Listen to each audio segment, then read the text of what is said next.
Hai, halo teman-teman semuanya. Kembali lagi ke video aku.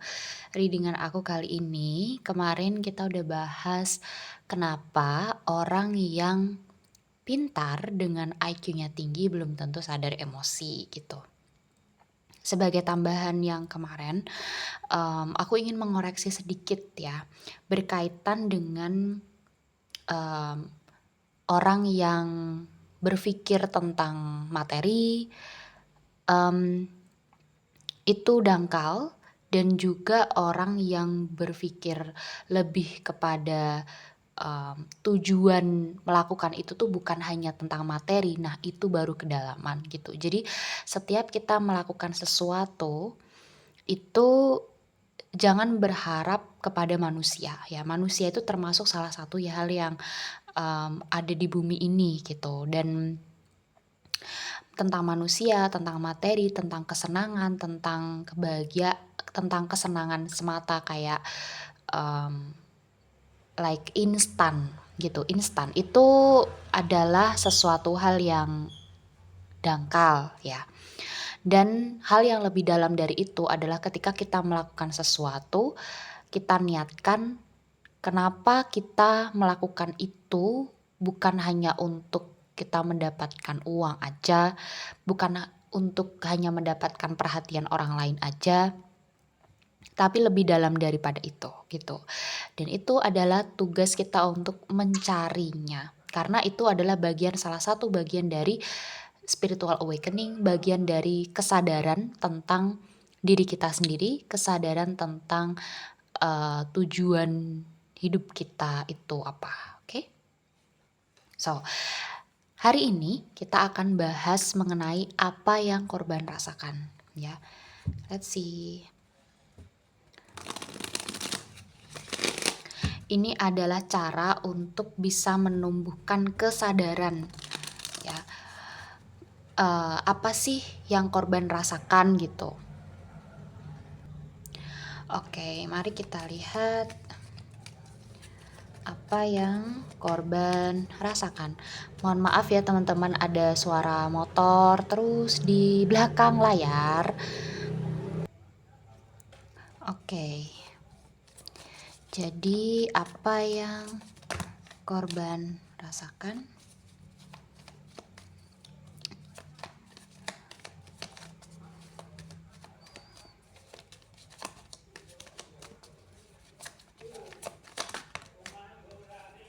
Di sini ada Knight of Pentacles reverse. Jadi korban itu merasakan adanya rasa yang tidak bertanggung jawab gitu. Jadi kayak ketika kita melakukan suatu kesalahan ya, kita harus meminta maaf kan. Kita harus meminta maaf, kemudian kita itu harus mediasi gitu. Artinya adalah kayak, baiknya nih apa gitu, apa yang harus kita lakukan supaya supaya tidak menimbulkan masalah ini lagi, supaya tidak mengulangi hal yang sama lagi. Tapi apa yang korban rasakan di sini adalah ada perasaan tidak bertanggung jawab gitu. Kemudian ada rasa tidak inisiatif. Jadi kayak kok nggak ada inisiatif ya mereka itu meminta maaf gitu. Kok nggak ada inisiatif ya mereka itu bertanggung jawab gitu. Ketika mereka melakukan sesuatu harusnya ya mereka mengakui gitu, mengakui bahwa mereka memang salah gitu. Tapi di sini tadi ya yang udah kita bahas, ini kan anak-anak yang tidak dewasa ya. Secara emosi mereka tidak dewasa, secara ya itulah namanya, kayak yang tidak punya arah ya. Jadi memang harus seperti pengarahan gitu. Berarti di sini gini dong Kak, apa namanya, bentar kok fokusnya oke. Harus ada arahan ya, harus ada arahan seperti itu. Arahan dari orang yang lebih tua untuk lebih dulu meminta maaf, lebih dulu aware, "Oh ini harusnya kayak gini, oh ini harusnya seperti ini," kayak gitu, oke. Itulah yang dirasakan oleh korban, kok nggak ada inisiatif ya, kok nggak ada metode yang tepat gitu. Jadi kayak kok hal ini kok terus berlanjut ya, seperti kayak tidak ada metode yang tepat untuk menyelesaikan ini secara sistem gitu. Maksudnya secara bukan sistemnya, undang-undangnya juga udah ada, lebih tepatnya kayak secara sistem sosial, nah itu. Oke.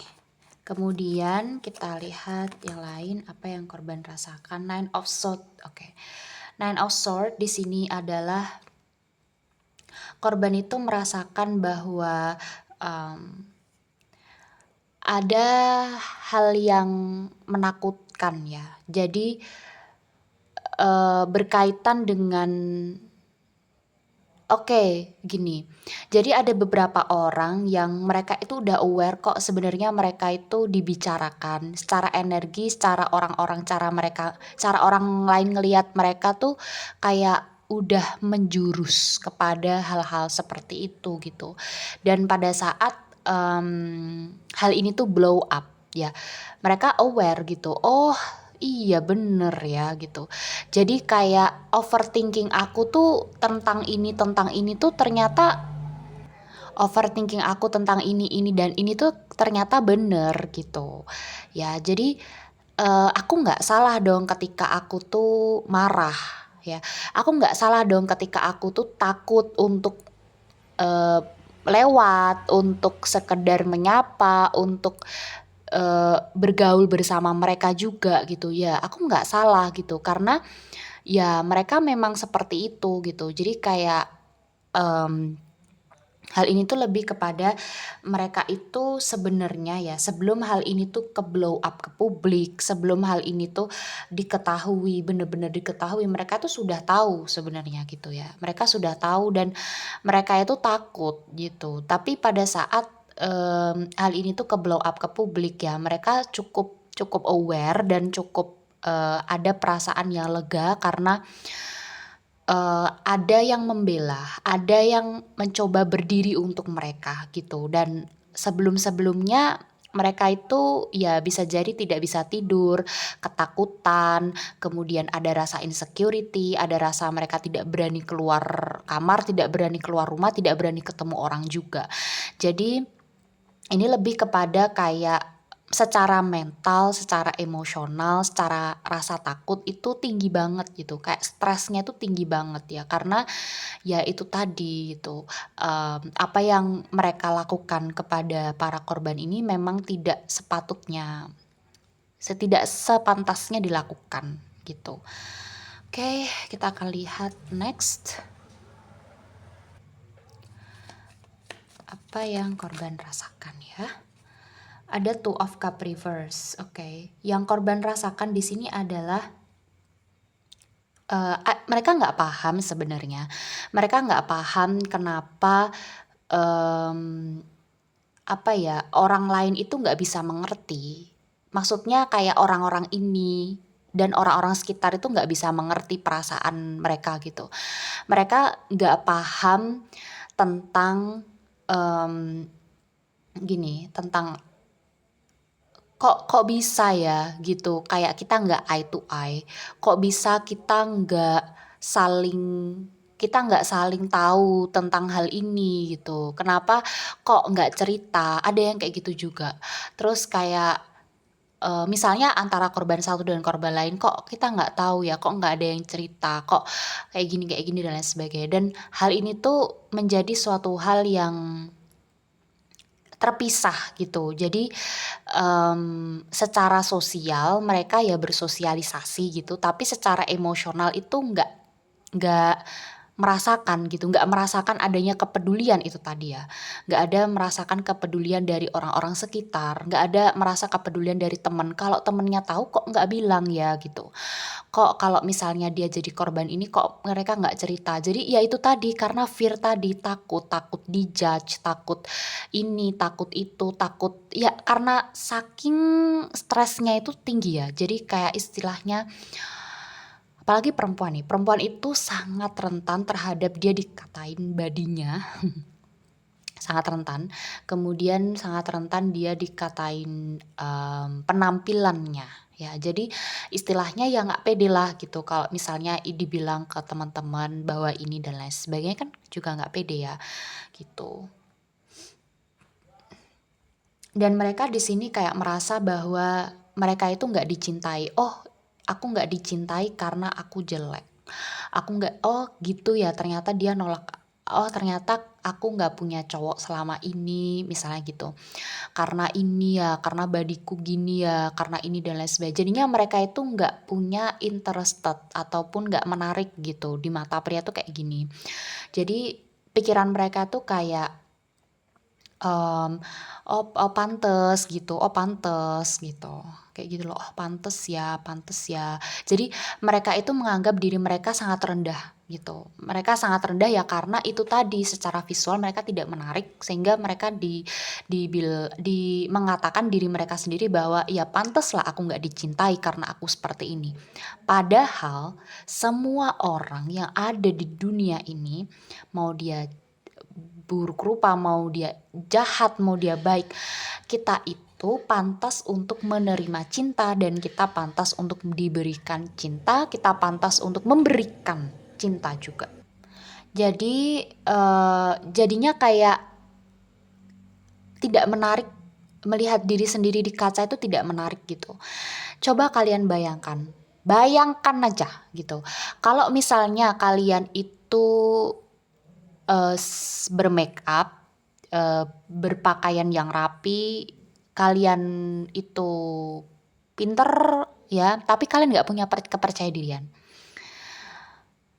Kalian udah cantik nih, make upnya bagus, bajunya bagus, kemudian kalian itu orang-orang yang pintar, orang-orang yang istilahnya kayak ya pokoknya oke lah gitu kan, punya nilai, tapi kalian nggak bisa lihat nilai diri kalian sendiri. Karena orang lain menilai kalian seperti ini, seperti dan seperti ini. Dan hal itu tuh mental banget loh gitu. Apalagi kita kan hidup sosial bermasyarakat ya. Kalau misalnya satu ngejudge, pasti kita akan mikir, oh yang lain pasti juga mikir gitu loh. Jadi kayak itu tuh bener-bener membuat orang ini ya, korban ini tuh tidak tidak interested terhadap diri dia. Jadi akibatnya dia tidak mampu untuk mengembangkan dirinya, dia tidak mampu untuk mengembangkan value-nya, dia bahkan aja nggak bisa ngelihat value-nya dia kok gitu. Gimana cara dia mengembangkan kemampuan dia yang lain, potensi dia yang lain gitu. Orang dia aja melihat dirinya dia sendiri di kaca, melihat dirinya dia sendiri pada saat dia di kamar itu kayak buruk banget, jelek banget, nggak oke banget gitu. Sehingga ya dia nggak kayak disinterest aja untuk melakukan kegiatan sehari-hari, untuk berkomunikasi dengan orang lain, itu kurang ya. Karena ya itu tadi kayak hal yang stres secara sosial lah. Ya, secara sosial tuh buruk gitu. Seperti itu. Oke. Ini sangat sangat merendahkan dan ini benar-benar fatal sih. Jujur ini tuh fatal banget. Two of Cup Reverse ini tuh energi yang aku rasakan sekarang itu cukup fatal gitu. Fatal untuk perkembangan orang lain. Jadi perkembangan mereka, terutama ini perempuan ya, karena mereka akan jadi ibu. Ya, mereka akan jadi istri, mereka akan menjadi perkembangan bagi anak-anak gitu. Tapi mereka punya rasa yang tidak tertarik pada diri mereka sendiri. Maksudnya kayak oke lah mereka dandan, mereka ini, tapi dalam diri mereka tuh kecil banget tentang diri mereka gitu. Mereka tidak melihat potensi yang besar, mereka melihat pokoknya aku buruk, pokoknya aku ini dan lain sebagainya dan aku tidak lebih baik dari yang lain. Dan hal itu biasanya menimbulkan iri hati bagi orang lain juga gitu. Jadi kayak aku iri, dia ini. Nah ini jadi lebih toksik lagi gitu loh. Kayak akibatnya tuh kemana-mana dan nanti akarnya itu adalah tentang family issue gitu. Oke, jadi orang yang toksik mengelahirkan orang yang toksik dan orang yang toksik menikah dengan orang yang toksik, jadinya toksik banget ya, dunia ini toksik banget jadinya, yaitu akibat dari banyak hal ya, banyak hal. Oke, so kita akan lihat yang lain, apa yang korban rasakan teman-teman. Ini sebagai edukasi supaya kita tahu The Emperor. Oke. Yang mereka rasakan itu adalah mereka itu seperti dikontrol oleh laki-laki, oleh pria, lebih kepada kayak, aku merasakan energi itu kayak mereka itu harus tunduk kepada laki-laki gitu loh. Jadi kayak mereka harus tunduk terhadap standarnya laki-laki terhadap perempuan itu seperti apa gitu. Yang korban rasakan itu adalah tentang ayah ya, tentang ayah juga beberapa kayak apakah ayah aku juga memandang aku seperti itu ya gitu. Apakah semua laki-laki seperti itu ya gitu. Apakah aku bisa percaya sama ayah aku? Apakah aku bisa percaya dengan laki-laki? Apakah laki-laki itu bisa menjadi pemimpin keluarga? Apakah aku bisa mempercayakan hidupku kepada laki-laki? Seperti itu. Dan yang mereka rasakan adalah laki-laki itu kayaknya sangat controlling ya. Mereka sangat merendahkan, mereka sangat tinggi gitu. Kayak istilahnya harus dipuja, harus ini tuh dan lain sebagainya kayak gitu. Nah, dan ini tuh lebih kepada kayak mereka merasakan bahwa oke, dating saat ini nggak terlalu emosional gitu. Jadi istilahnya The Emperor di sini tuh jauh dari kata emosi. Jadi lebih kepada logika, lebih kepada rasionalitas, berkaitan dengan itu semuanya. Ya, berkaitan dengan itu semuanya dan ya mereka didorong oleh bukan perasaan gitu. Perempuan itu jadinya didorong bukan oleh perasaan, tapi dari status. Mereka melihat laki-laki hanya sebagai hal yang istilahnya apa ya, statusnya aja gitu. Jadi bukan dilihat dari emosinya, bukan dilihat dari perkembangannya, bukan dilihat dari kedewasaannya, dan hal ini tuh akan menimbulkan kayak apa ya, father issue. Kemudian hal ini tuh berkaitan dengan hal tersebut juga, father issue dan isu-isu lainnya. Dan ya, wow. Mereka merasa bahwa laki-laki saat sekarang itu kayak lebih dominan, lebih controlling, lebih apa ya, tidak didorong oleh perasaan, dan mereka pun perempuan jadinya memilih laki-laki juga bukan didorong oleh perasaan, tapi didorong oleh materi, didorong oleh status gitu. Jadi ini itu ada sebab akibatnya ya, oke? Jadi di sosial inilah ada sebab akibatnya. Kenapa penyebab perempuan kayak gitu? Kenapa penyebab laki-laki kayak gitu? Itu semuanya ada sebab dan akibat, oke? Kemudian kita akan lihat apa yang korban rasakan itu ya aku tanya. Tapi The Emperor itu bukan perasa. The Emperor itu bukan perasa. Jadi lebih kepada kayak melihat dari status, melihat dari ya kayak orang cowok yang ya kayak gitulah gitu. Istilahnya kayak cowok semuanya sama gitu. Ya mereka jadi nggak respect gitu. Jadinya kan harusnya laki-laki itu respectful ya. Mereka kayak leadership, mereka kayak pemimpin dan sebagainya. Dan kebanyakan juga perempuan yang merasakan bahwa laki-laki yang mereka harusnya jadikan seseorang yang pemimpin, seorang yang respectful, hilang respect gitu. Kayak udah nggak ada respect lagi tentang laki-laki. Laki-laki lebih rendah daripada wanita. Seperti itu. Oke, kita akan lihat satu kartu lagi. Apa yang korban rasakan. The Magician Reverse. Ya, ini ya seperti tadi ya. Ini di samping The Emperor. Jadi ini tentang The Magician Reverse itu berkaitan dengan mereka melihat bahwa apa yang mereka harapkan dari seseorang, apa yang mereka harapkan dari hubungan itu adalah ekspektasi yang semu aja gitu. Jadi di sini lebih kepada ditampar oleh realita ya, bahwa realitanya adalah tidak seindah itu gitu. Realitanya tidak sebagus itu gitu. Dan mereka di sini kayak merasa dibohongi oleh kayak misalnya gini, banyak kan laki-laki yang juga kayak love bombing dan, mmm, seperti memberikan kata-kata yang manis dan mereka sadar di situ, "Oh, ternyata itu cuman bohong aja, ternyata aku cuman berilusi aja bahwa dia akan melakukan ini, dan ini, ternyata itu bohong." Jadi di sini perempuan jadi lebih pintar sebenarnya karena masalah-masalah ini, karena isu-isu ini diangkat ya, orang-orang ini akan lebih pintar gitu dalam memilih laki-laki ke depannya, mereka lebih selektif. Jadi Pak, MUI jangan salahkan kami ya ketika kami menikah terlambat gitu, karena, eee, dewasa ini ya, Gen Z, mungkin milenial juga yang belum nikah dan gen-gen ya selanjutnya ya, kita lebih aware gitu, kita lebih aware terhadap berbagai hal dan hal tersebut itu masuk ke dalam kriteria kita, gitu. Dan ini berarti standar sosial yang Kakak tadi jelaskan dong, Kak? Oh iya benar, gitu.